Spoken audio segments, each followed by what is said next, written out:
Hello, hello, hello. Good evening, everyone, and welcome to today's session. Hello, hello, hello, hello. Welcome, welcome, welcome. If you're just joining us, kindly indicate in the comment section. I want to see that you're just joining us. Kindly indicate.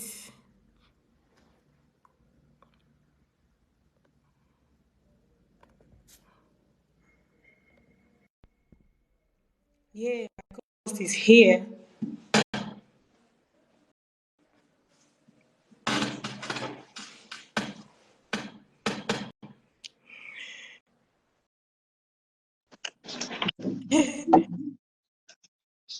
Always happy to see you. Yes, good evening, Gina. Good evening. Good evening. How are you? Very well, thank you. How are you today? I'm okay. You look gorgeous as usual. Thank you. You look good too. So yeah, we are back again today for another topic, another thought-provoking topic, a very intriguing topic. Let me bring Ifechi in as well. He's already here.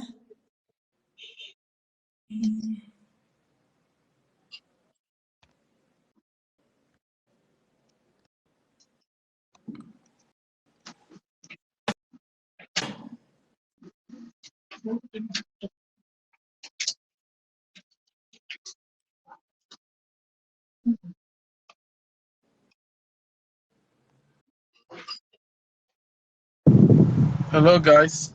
Hi, Ifechi. Good evening, good morning, good afternoon. Good afternoon, good evening over there. How are you, Yeah, Yeah. how are you doing? I'm doing good. Okay. Yep. Like you're on the road. No, I just came out for a break. I just want to be in my car and Oh, have the discussion so that it's uninterrupted. okay. Yeah. All right. I think we're going to have a full house today. All things being equal.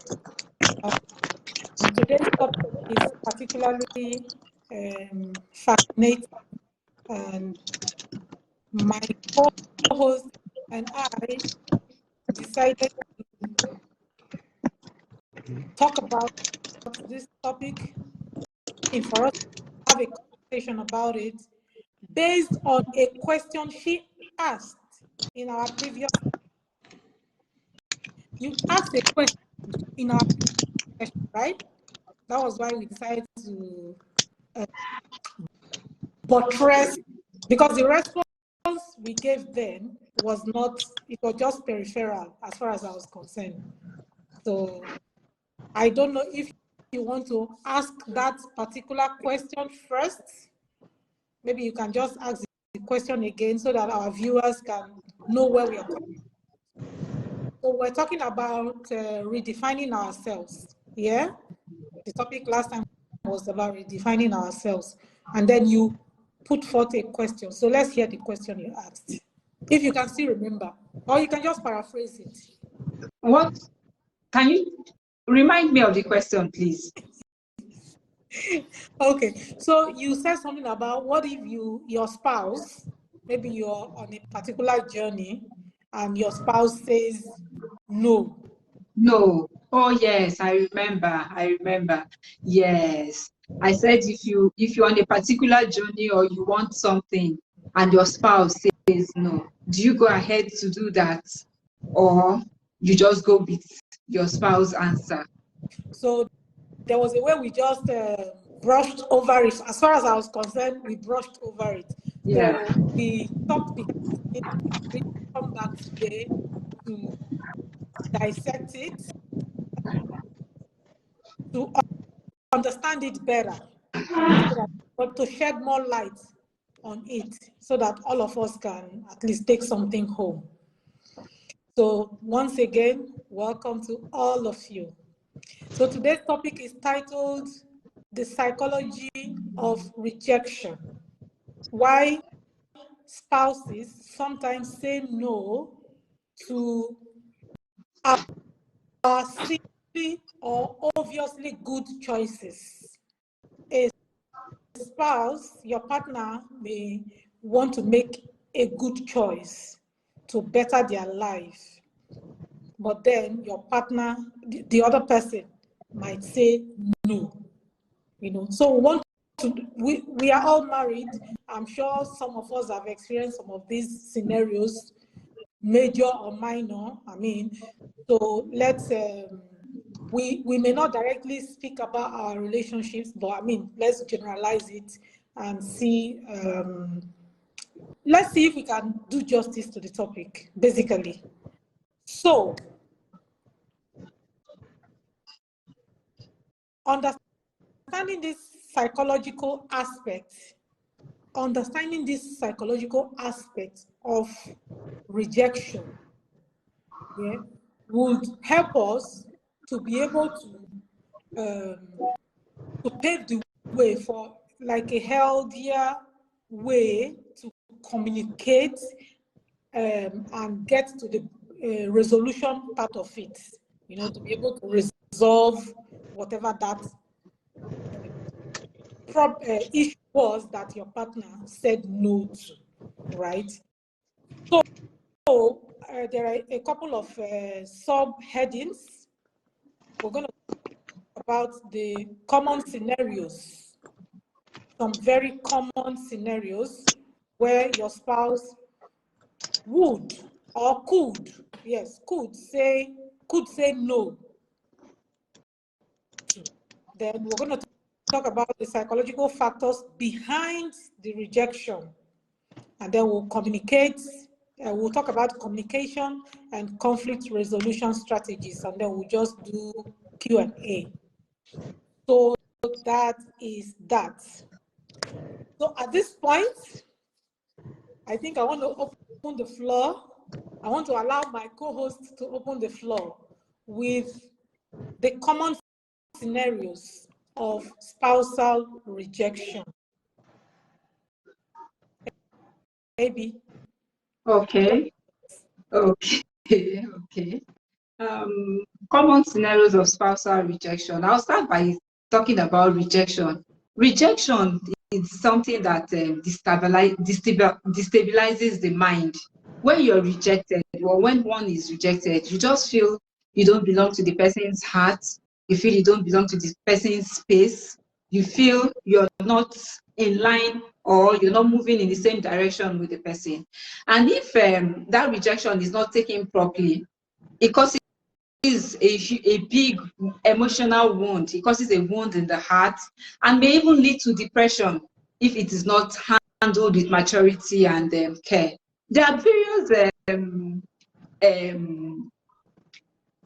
scenarios of spousal rejections, various scenarios. A spouse may want to do a career change or a career advancement, and you probably discuss it with your spouse and he says no. You know how devastating that can be, because you've programmed your life, you've programmed yourself that, okay, at this part of my life, or at this point in my life, I want to go further than this, and your spouse brings a stop to it. You just feel this need that you're not growing, and it will take some time for you to adjust to that no or accept it. Then financial investment too. Spouses disagree over financial investment. A spouse may want to invest in something, and the other spouse, for reasons best known to that other spouse, the spouse may say, no, you can't go further. You can't invest in that.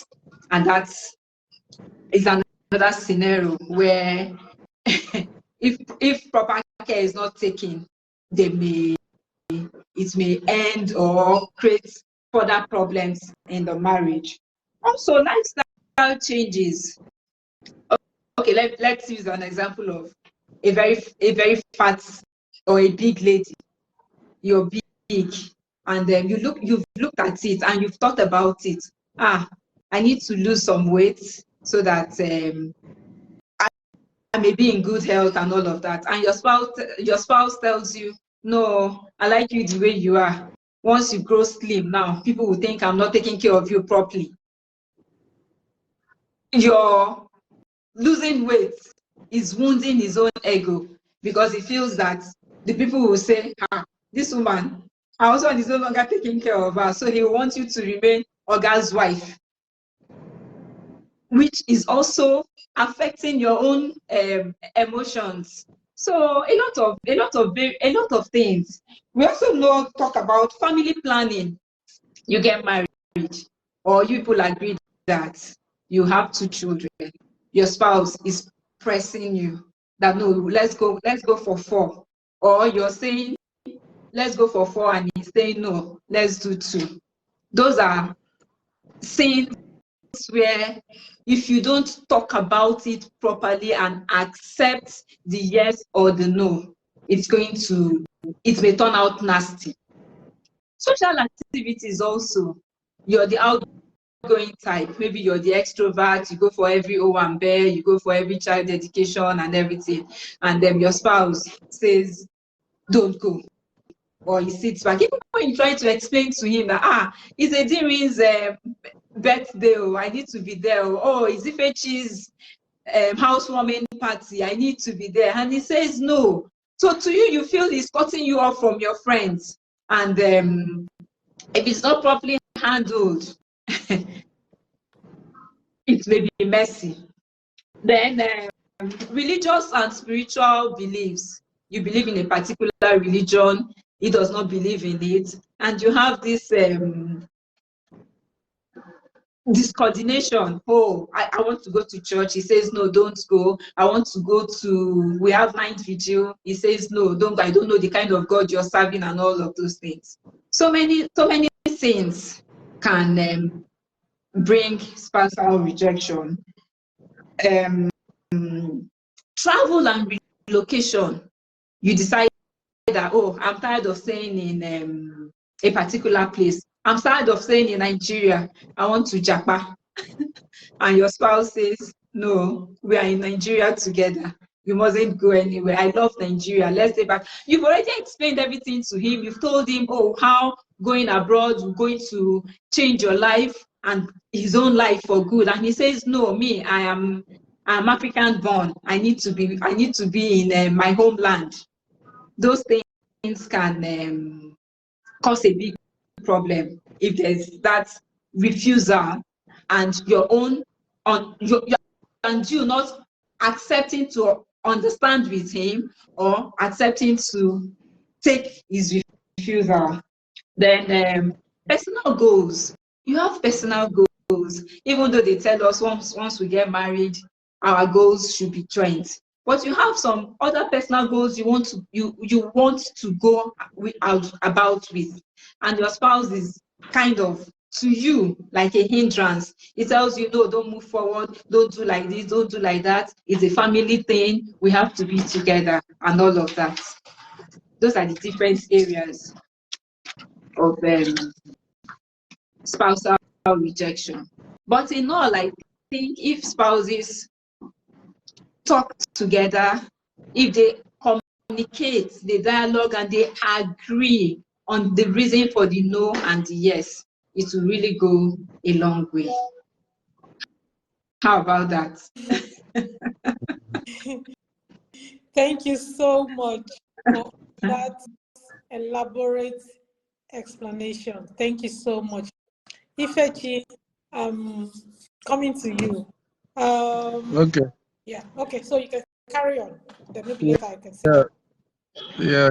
Good evening, everyone. Good morning. Good afternoon for wherever you are.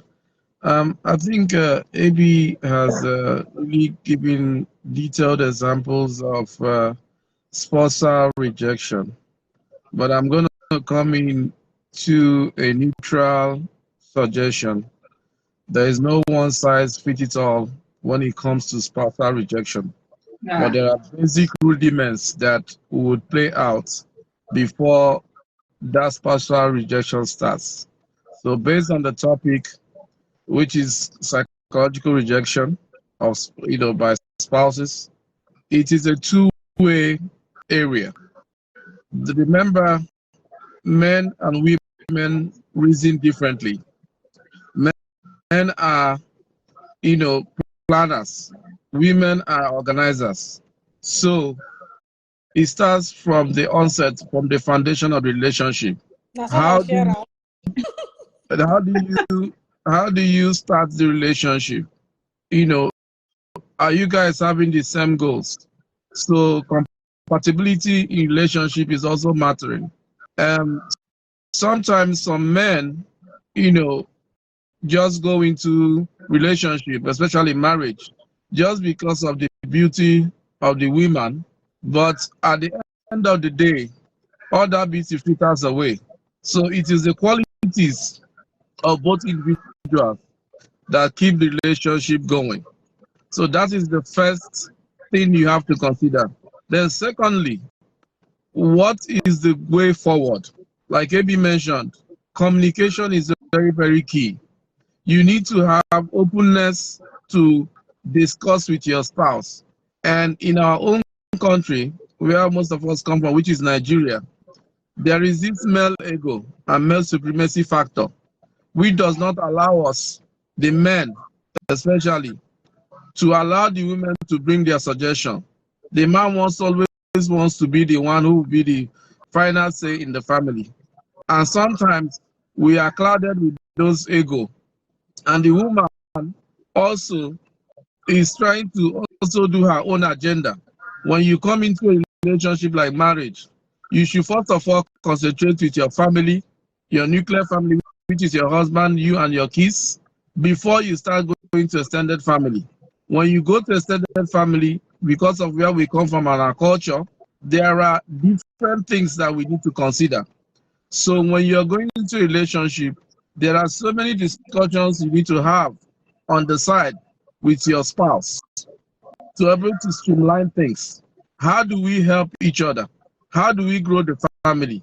How do we keep our extended relationship going? Those things are key, because if your wife's mother is sick and you tell your wife, don't help your mother because we don't have money, the woman is not going to be happy and you're not going to be a happy man.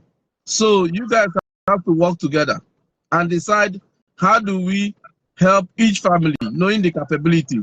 If the man is more wealthier than the woman, they will figure out, how do we do the synergies. If the woman is more wealthier than the man, how do we do these synergies? How are we thinking about the planning of our family and everything? So that goes into a long way to mitigate most of the spousal rejections. So your husband wants to eat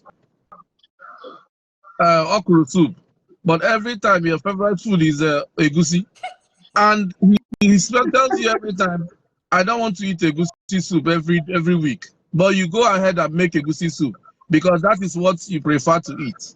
Why don't you have a discussion and say, okay, let me cook 2 soups. Instead, let us cook it every 2 weeks. That way, everybody is happy. So compromise among spouses also help to reduce the spousal rejections. So when someone is rejected, always ask question, why? Ask your partner, why are you not agreeing to this? Then also, timing is the greatest asset that many people do not understand in relationship.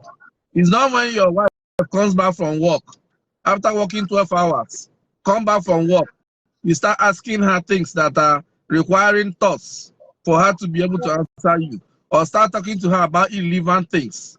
Likewise, the man, when the man comes back from work tired, first of all, ask the man, what would you eat? Are you going to take your shower?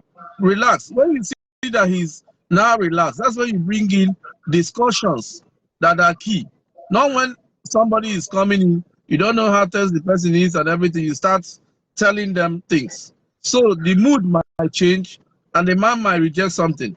So those are some of the key things that makes spousal relation to happen. Then another thing is finance. Finance is one of the greatest causes of divorce in marriages. Finance. When there is no money in the house, for men, many men are under tension when they don't have money. They don't even want to hear anything. Even the simplest thing like, Daddy, can we buy toothpaste? He's asking you, has toothpaste finished in the house? Why are you asking me? This is something that does not even worth up to 200 or 300 naira. And your husband, you know that your husband has way over that money. You know you two can afford the money.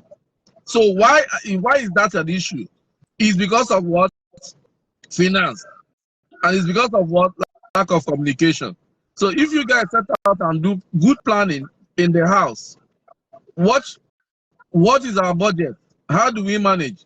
Because you want to drive a G-Wagon because other women are driving G-Wagon, or your husband wants to drive the latest car because other of his guys are driving the latest car. You guys should always ask yourself, what is our source of revenue? Can we live within our means? That will also make things go well in the family. So living within your means, having constant communication, looking at your foundation, looking at your resources, and planning will enable you execute a lot of things. This will limit spousal rejections. So if you want to go abroad and you want to Japan, you have to plan. When you go, what are the skill level do you have at the moment? Can you survive in that society you're going to with the current skill level do you have? Are you supposed to go and acquire new skills before you set out on that journey? It's not wishful thinking. Being realistic in relationship is always key, and that would limit spousal rejections. I think these are some of the ideas I want to air now. Maybe as Ediri talks and other people talk, we can also chime in on other ideas. But this is what my own personal perception about this topic. Thank you. Thank you so much, Ifechi. Thank you so much. In fact, I love the way you brought it home. You brought it home. And show everybody watching. Elsie, hi. We can see you. Thank you for the love emoji. We love you back. I know that everybody that is watching right now can understand because you actually brought it home. I want to paint this scenario, okay? Let's assume that you left secondary school, you both left secondary school together, fell in love, and got married in a particular church, maybe your parents' church in the village, and you're so attached to that church emotionally. It got to a point, maybe whatever you were doing was bringing money, you guys were okay, you know. And then at some point, one of you began to evolve spiritually as well as, let's say, professionally. Okay, one was now advancing more than the other because there's always that tendency for that to happen. So so when that happens, one is really determined to professionally upgrade themselves, and the other person, because of where they are comfortable where they are, and they want you to be there with them, you know, but you are now saying, no, you want to progress. So when that kind of scenario happens, what do we do? What do we do?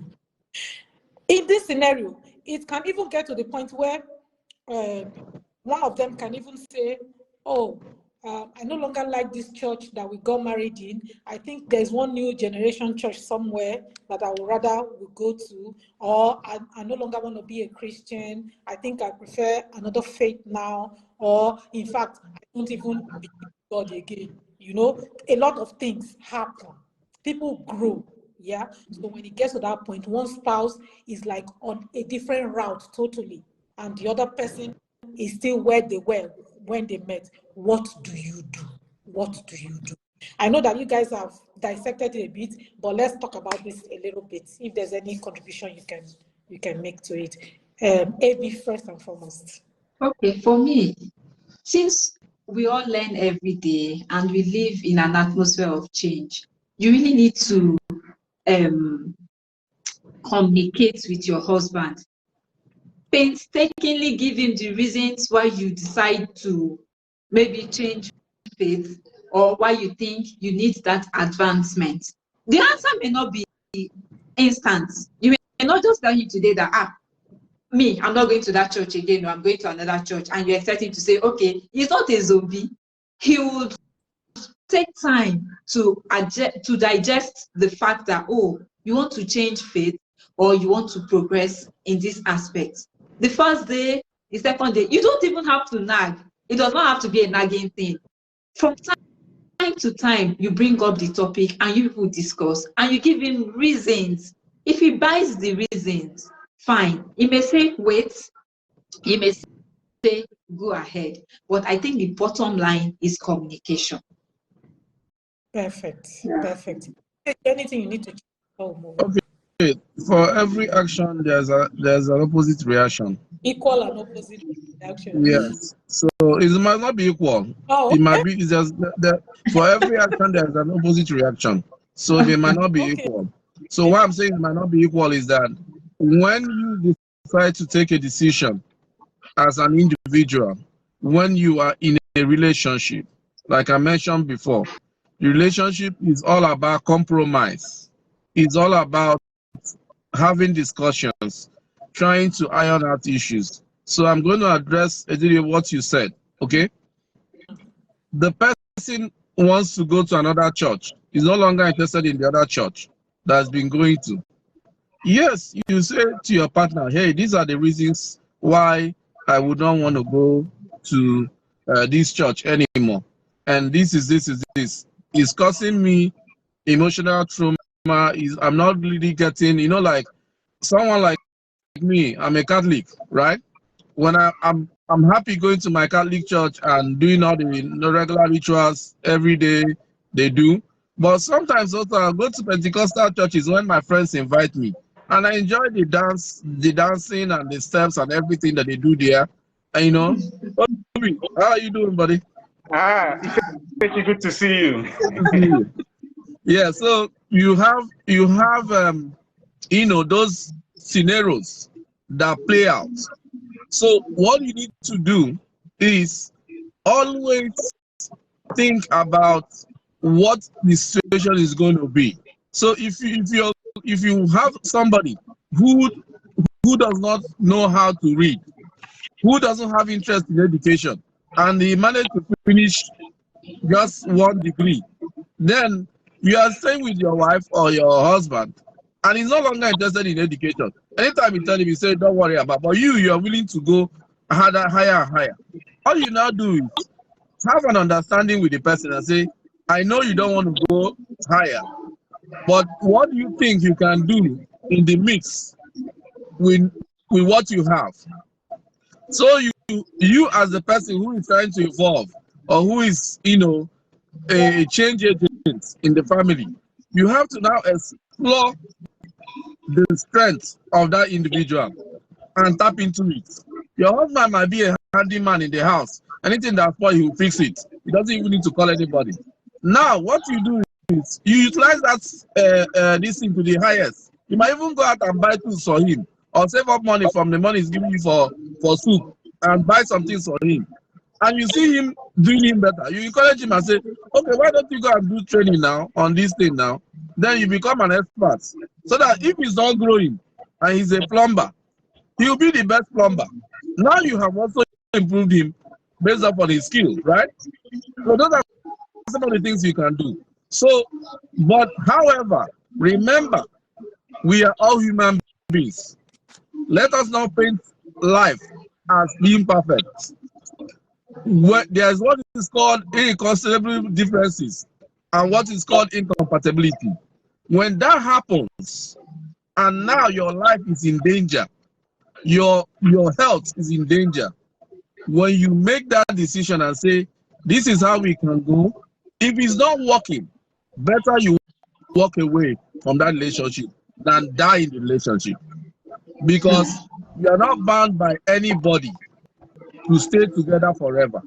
This is our wish, to stay together as Christians. But when you see that this is not going to make a whole mess of your entire life, all you need to do is have a sincere discussion and stay away and go away in peace. You can still remain communicative or chat with the person. You can still assist the person. But if you see that it's not going to danger, that you can just walk away, because this same question is really asked now is one of the things that is killing people in our society in Nigeria, because we want to stick on my husband, my husband, my husband. If your husband is misbehaving as a man, chasing women up and down, he will go and bring HIV and come and give you in the house, and you say my husband. That is not right.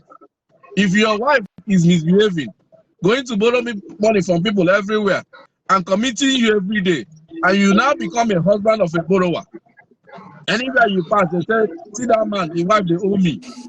And you're talking to the woman, it's not working. What do you do as a man? So there are things you cannot correct, there are things you can correct. But in our own society, which is Nigeria, we don't even have counseling. A lot of people might have sickness, they are depressed. The people don't know, they react badly. And we have a lot of mental illnesses in Nigeria. Everybody is agitated.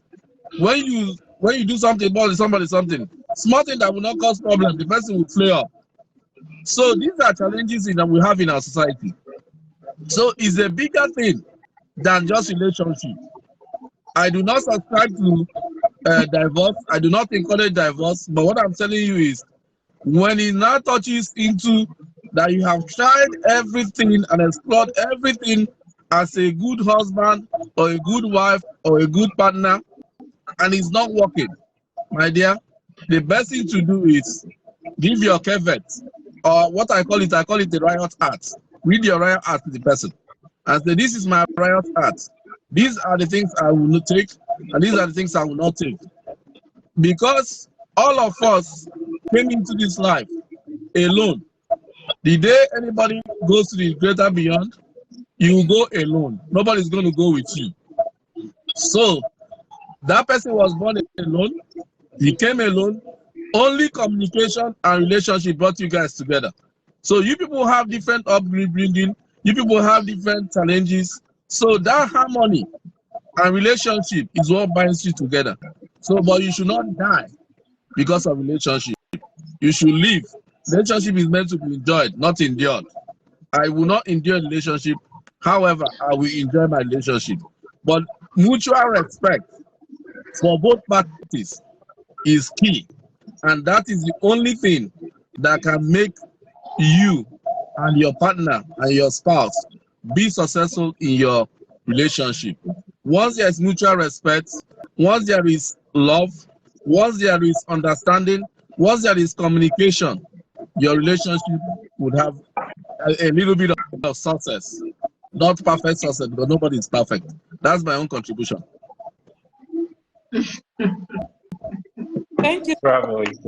Bravo. Thank you. I just want to add that the divorce bit, before divorce, I mean, you can, after you both have talked about it and you know there's no headway, right? You can seek professional help. You can seek professional help first. If that doesn't work, and then maybe you cannot just jump from two of you. I don't really think so. So I don't. Yeah, so the professional help you're asking for, remember I mentioned in my stuff is that we do not have those resources for where we come from, which is Nigeria. The counseling that we have is coming from sometimes our pastors, sometimes our elder brothers, sometimes our elder relations, who do not have the qualities, who don't have any training in that area. So it's not that you make the decision. Remember, I stated like you explore all avenues before you go that route. So that all avenues, I mean, encompasses all these, goodies, friends, reliable. Nobody tells somebody that this is my friend. Nobody will tell you this is your friend. You know who are your friends. So, but in terms of relationship, an example is Osinachi, the lady who is a gospel singer. Because of this same doctrine, she was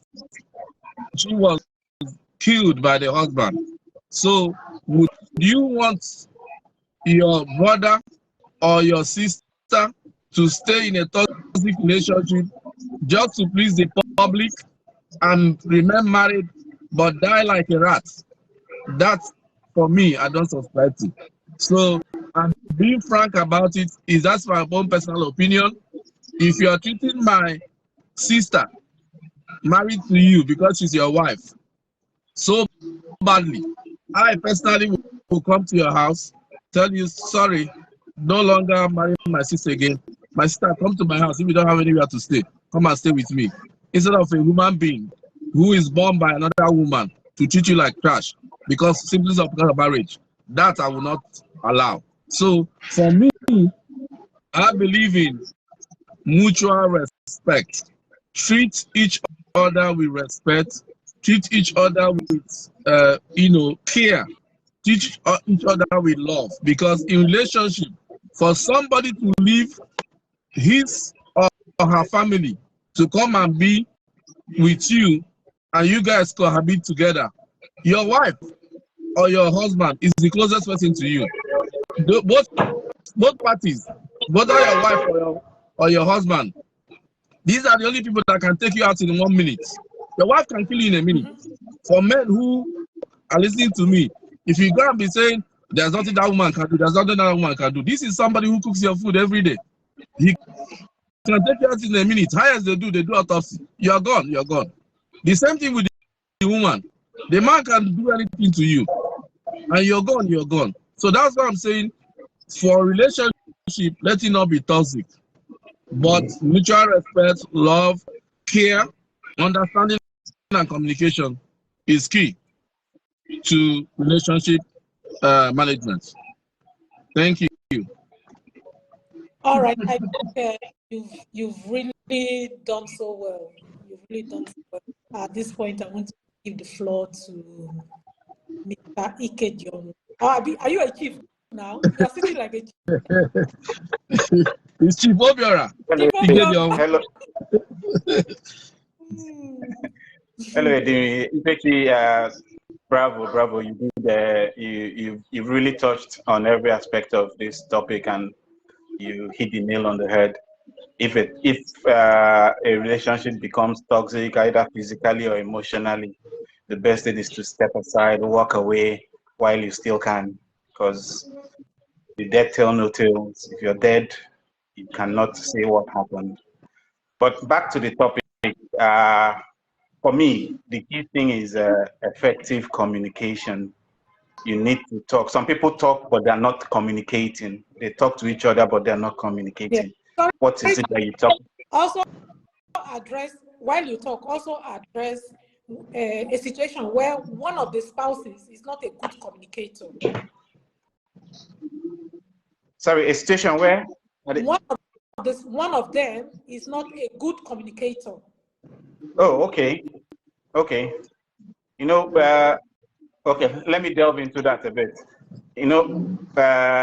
At one time or the other, we've all watched cable TV, and we have decoders, and these decoders are supposed to intercept the signals from the transmitter and bring it down to our systems. So if a spouse is not able to communicate as effectively as you want the person to be, it behoves on you to pick other methods. Like Ifechi said, there's no one size fits all. What works for you may not work for me. And, for instance, I've lived with my wife for 20 years, so I should be able to know better ways to communicate with her. than communicating with you, Ediri, for instance. So I should seek other ways of communicating with her. Timing is key, like Ifechi said. Timing. You watch out for people's moods. Just like a woman, when you approach a woman, your wife, for sex, and she says, I'm not in the mood, you leave her and look for a better time, another opportunity. Same thing when it gets to communication. If the person is not responding the way you want to, walk away, look for other opportunities, look for other ways to bring in that topic.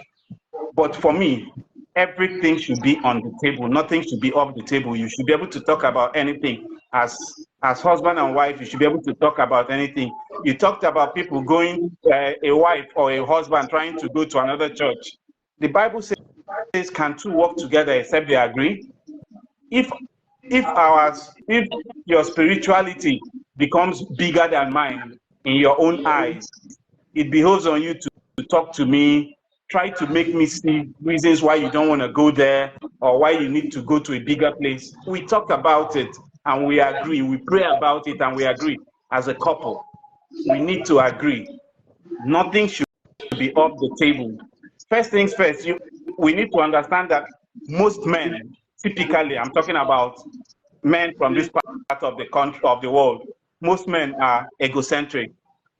The best way you can attack a man, get a man's response is when you when you massage his ego. There are ways of doing that. For some women, the best way you can do it is when you what's it called? When you flatter them, when you talk to them in the language they understand.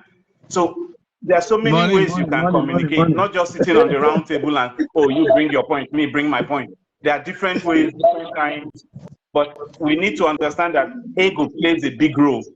And there are certain things people don't understand. Like, okay, let me give an instance. I was talking to Abby this afternoon, and I told her, when we talked about this gym story, and I told her, yes, you might tell me, oh, I'm fat, I want to go and lose weight. And I say no. My saying no, or my saying I like you the way you are, it's to safeguard you and to safeguard me. You go to the gym and you collapse, your family will ask me what happened to you. You go to the gym and you get injured, I will be the one to take you to the hospital. So there are so many things you may not see, but if we talk about it, I will be able to explain to you why I don't want you to go to the gym. Some people talk and they talk to you and for your information. For your information is not communicating. You're just telling me, I'm going to the gym, oh, I'm going for one burial tomorrow. No, that's not talking. You're just informing me. Oh, there's one wedding coming up on Saturday. I'd like to go for that wedding. That's talking. So we can talk about it. Oh, that's fine. You can go. Or please, let me arrange transport and security for you. That's talking. But when you come and tell me there's one wedding next Saturday, I'm going out on Saturday for a wedding with Ediri, we're not talking. You're just informing me. And that's not communication. So we need to communicate better. You talked about going for family events, social engagement. Sorry, go ahead. I want to interrupt you. Before you continue, I want to also add that based on what you just said, sometimes the man might say, okay, the man might say, the boss might say no to you, right? But that no, from the example you gave now, that no might not be to you going to lose the weight. He's not saying no to you because you want to lose weight. That no might be coming from a place of lack of finance to even pay for the gym membership. It could be. Not tell you, which is the ego part, right? Yeah. Yeah. It will not tell. It might come from a place of insecurity, like, oh, if she goes to the gym now, she's gonna be meeting some finer guys, you know. Obviously. That, you know, personal insecurity, or he might be dealing with his own issues, and he would just say, please, no, I don't, you know. He might be dealing with something deeper. So, like you said, communication. And if in the beginning of the communication, you guys are not able to, the person is able to side, I think patience for a bit has to come to play. You can be patient and give it time, give it some time and then revisit it and see how you can come to a compromise. But like you guys have already said, some issues you cannot, it's either what the spouse wants comes to be, or It doesn't. it doesn't. Yes, some of the issues are that deep. So it's either yes or nothing. So in such cases, you have to handle it however you are able to handle it. We are not here to tell people how to live their life, but No. Yeah. So I think you can carry on. I just wanted to. Yeah. Add. Yeah, and sorry, another thing that happens is in a family, I think family goals will be what trumps personal goals. But family goals should be reviewed periodically based on the realities on ground. What is our capability at this time? What is the current situation in the country? What are the security challenges we have? Our kids are getting bigger. What do we do? You need to bring that into context when taking decisions. Then a lot of people, sorry, I'm going to talk about the women because I'm a man, so I'll talk from a man's perspective. A woman will tell you, don't, it's my money, I will pay. Because Okay. she seemingly has money in her bag. But she's forgetting that having money in your bag sometimes is a function of the man subsidizing you for the past 20 years. You've not paid rent in 20 years. You've not gone to the mechanic in 20 years. You've not paid school fees in 20 years. So if the man takes away all that subsidy, do you think you have enough money to throw it in the man's face? It's my money. So you need to be careful of what you portray as a woman. You need to be careful what you portray as a man. Oh, you say, oh, it's my house. You throw the woman out of the house. If the woman had not sat back to cook meals for you and make things easy for you, you won't have the peace or the money to build a house. So it goes both ways. We need to massage people's ego. We need to be careful of sensibilities that people may have towards us or towards issues. You can't just say, I have money, it's my money. It's not your money, it's our money. Both ways. Is the man's, if a man's money belongs to the wife's money belongs to the man. So don't say it's my money. After all, you're not paying for it. We are paying for it because of the peace you made me enjoy is what's giving me that money. The comfort I gave you is what's giving you that money. So don't throw it in anybody's face that it's your money or our money. I would disagree agree with you because okay. From the beginning of this our various lives, we'll be talking about the different dynamics in different relationships. So yeah. If in your relationship, for instance, you have a joint account, your wife has access to it, you have access to it, joint account. We all know what joint account. It might not be the same in another man's.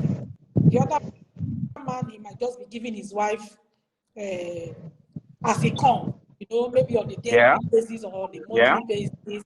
So based on these different dynamics, the various dynamics, I think the response to that scenario you painted should be based on the prevailing dynamics in your own relationship.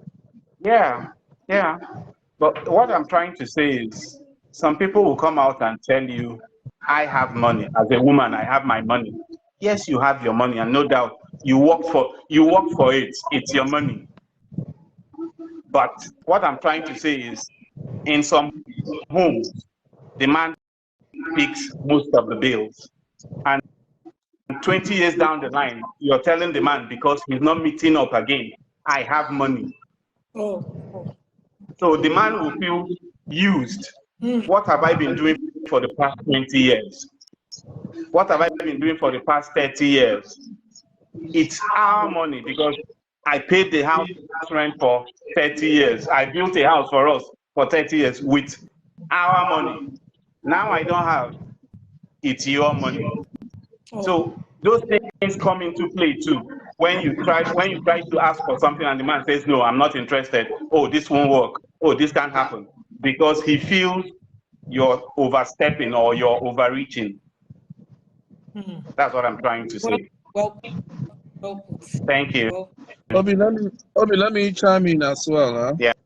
So with what you said, you're correct, but the men have taken over the show today. no, let me chime in. Let them go ahead. Like the thing you stated about the women, coming up to say is their money, they have money to pay. That I think is very, very peculiar to our own people, which is when I say our own people, to Nigerians, because culture plays a lot of role in how people do their way of life. So sometimes you get people are different. You get someone who is understanding, who will never say that to you. Sometimes you get people, when they are carried away, they can make such utterances. The thing is that the man-woman relationship in our society has always bestowed on the man the responsibility to take care of expenses within the family circle. And most times, because of the ego too, men do not want to see themselves as infidels, being supported or helped by their partner, because they feel that the woman is subservient to them, which is a very wrong notion, comparing to what is happening these days. Marriage these days and relationship these days is symbiotic. There's an Igbo adage that says, if the left hand wash the right hand wash the left hand, that makes the hand clean. If only one hand is washing the other hand will not be clean. So the idea is still borders on a fundamental issue we have in our society. For Nigeria as a country to even be sane and whole, my suggestion for the society is that we should go back to the rudiments of the society, which is family. Family is the greatest asset any society has. When the family is not coordinated, you bring up a rotten society. That is what is happening to all of us in Nigeria now. Because before, growing up in our days, when you go out there and make money and come back, your parents will ask you, where did you get money from? What are you doing? Nowadays, a kid is in school, going to university. The parents will ask the kid, how do you manage to feed in school? How are you paying your school fees? They just know my son is in school, my daughter is in school. At the end of the day, the person graduates. So how do you think to raise a good person or raise a moral person that will understand all these things when there is no morality, when there's no foundation? It becomes an issue. So it all rails back on training foundation, and which is a key problem in our society.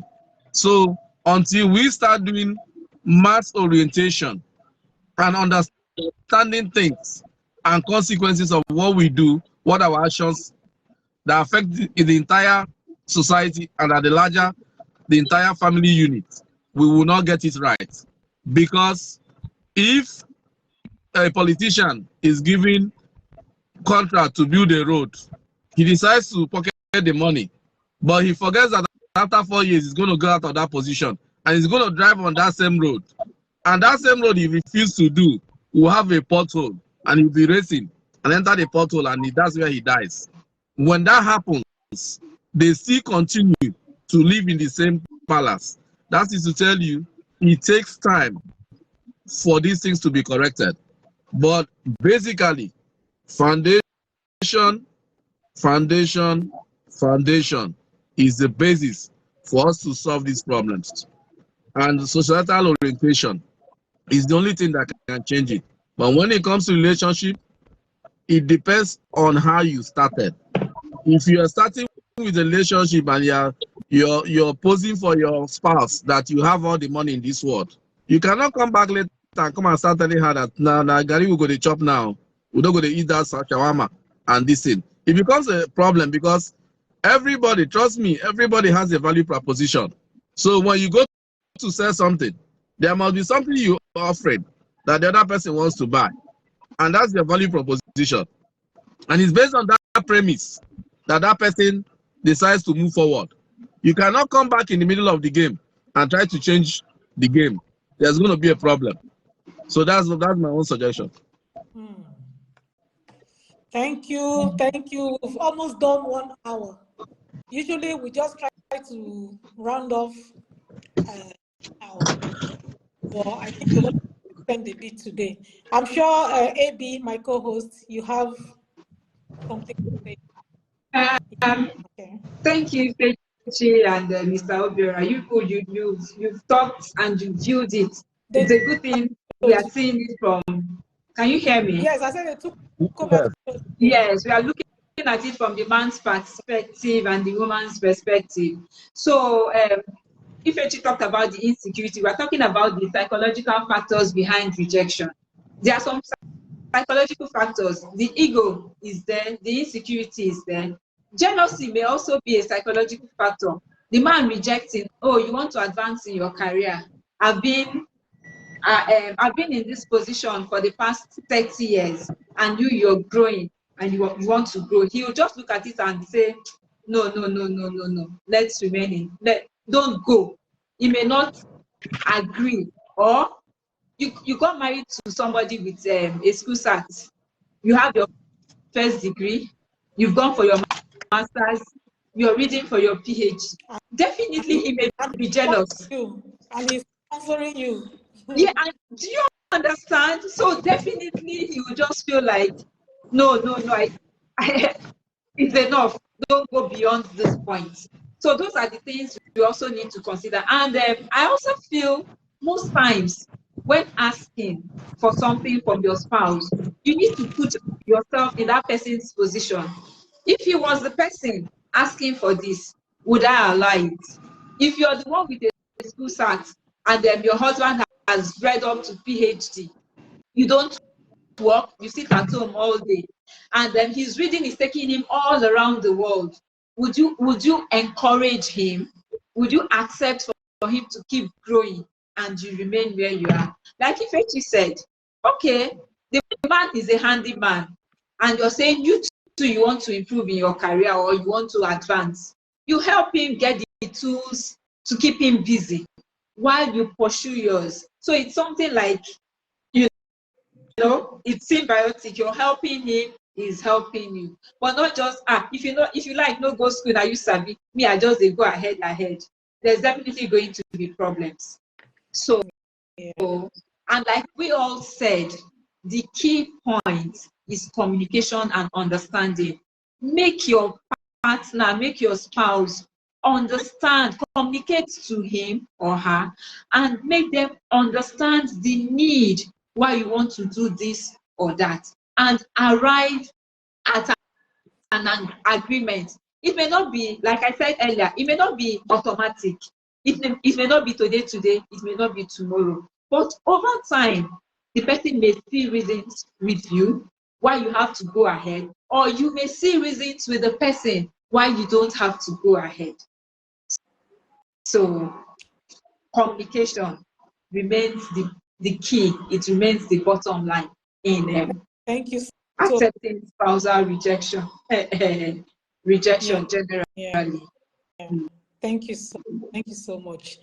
Mr. Obiora, do you still want to say anything before we end live?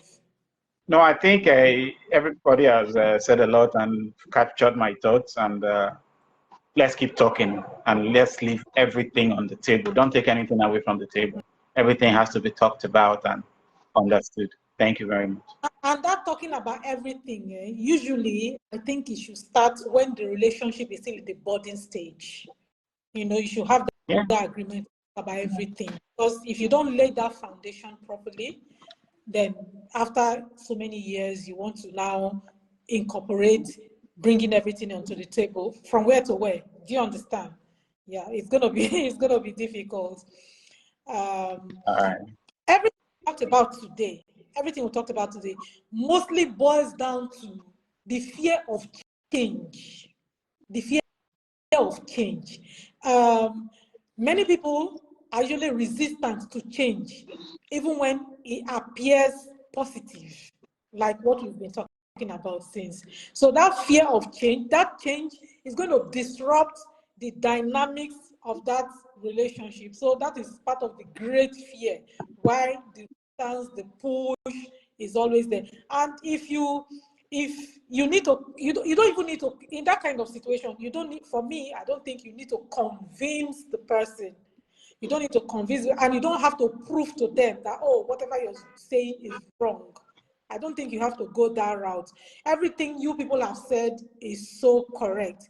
So the next thing you have to do is to communicate, be empathetic, like everything we've just talked about.